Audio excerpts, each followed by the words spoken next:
Yoga teachers, get a grip on your verbs.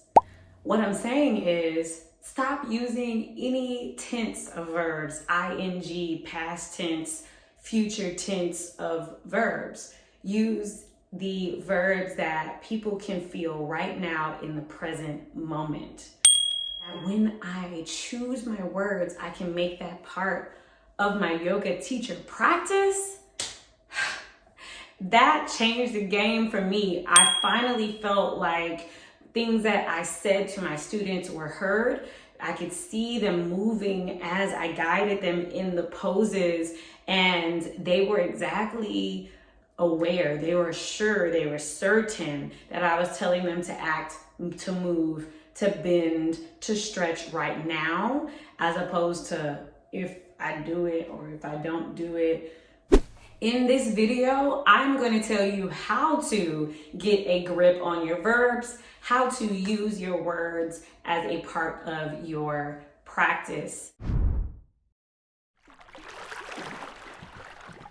Yoga teachers, your teaching is just as much a practice as the students' asana, as their pranayama, as their meditation practice.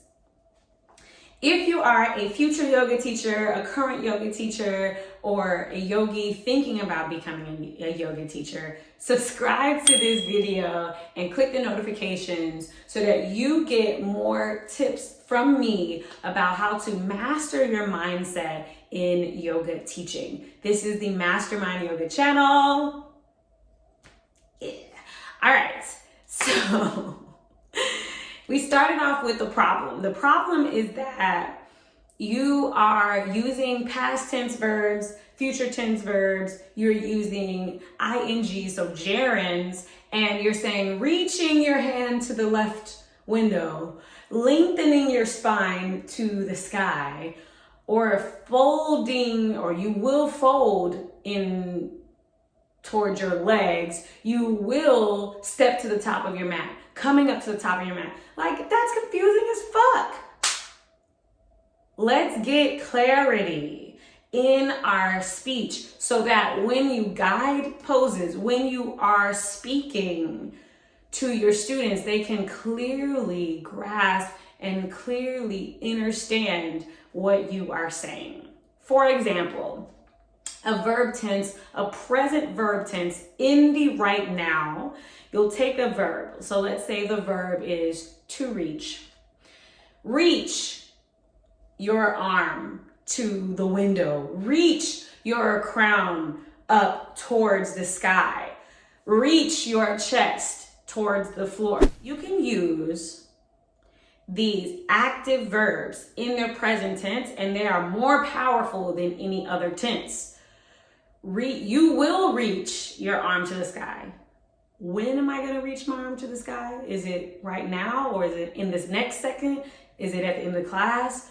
So when I'm using the present tense instead of this, you will reach, or it's going to be, you're going to step to the top of your mat. Nah. Step to the top of your mat. Step to the back of your mat. Shift into downward facing dog. Press your leg into your mat. Press your foot into the air. Spread your toes away from each other. All of these, spread, press, reach, fold, these are active present tense verbs. So you get to notice when you say reaching, lifting, expanding. There is a time for ing verbs, but it's not in a present tense cue. When you're describing something, that's different. If you're telling someone to do something, that is when you use the present tense. It's a commanding, it's an assertive, it's a sure way to guide your students. Think about this. Many of the students that look like us, or many of the students that are new to practice, many of the students that are not sure of what they're doing, that are learning, they are looking to their yoga teacher for guidance. This is where your breath comes into play. This is where the choice of verb tense comes into play. If you give them a sure, guided cue, with a present tense verb, subconsciously, they're going to pick up on your surety, on your confidence, and they are going to feel a trust in not only you as a teacher, they will be able to trust themselves and the practice of yoga. It's these little things that really come into play and tap into your teacher abilities. This is serious work here, and I invite you to consider this as a responsibility because you have this extra power of connecting with them, gaining their trust through your speech. You have to use it wisely. Do it in a way that is for their highest good.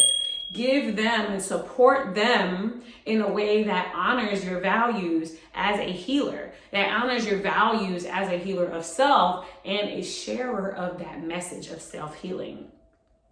So what I'm telling you to do, and I'll make another video on this, so click the notifications. If you're not already subscribed, subscribe. And when I make the video that's upcoming about your power as a yoga teacher and how to use it, what type of subliminal messages you're communicating. I already gave you an example of the future tense and an example of the gerund use, the ing. So now in your teaching and in your speech, you get to notice when you use them without judgment, because this is a practice. Notice what comes up for you, when it comes up. What are the similarities in the situations where you use ing that might give you some insight on something that you may be working on in your personal practice? And that is a great way to continue to grow as a yoga teacher. If you're not already recording yourself teaching and then practicing to your own classes, I highly invite you to do that. Even myself, I rewatch any videos that I do, and it gives me insight into what my mannerisms are, when my breaths are, and it, as you can tell, and if you've been watching along with me as we go and grow in this channel, you can see a difference in my videos because I am watching them over. So I am super excited about the work that you do to go along with the mission to spread world peace through inner peace, because it starts with you doing your own practice, sharing that with the ones you love, your community, and it makes the world that much better. So thank you for your work and keep it up. Namaste.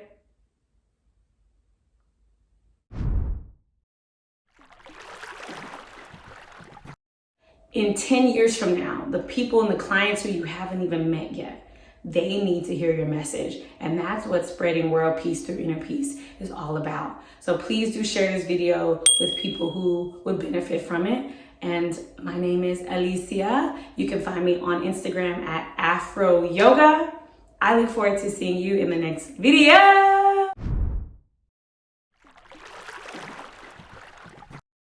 Black yogis matter. We are changing the world one shirt at a time.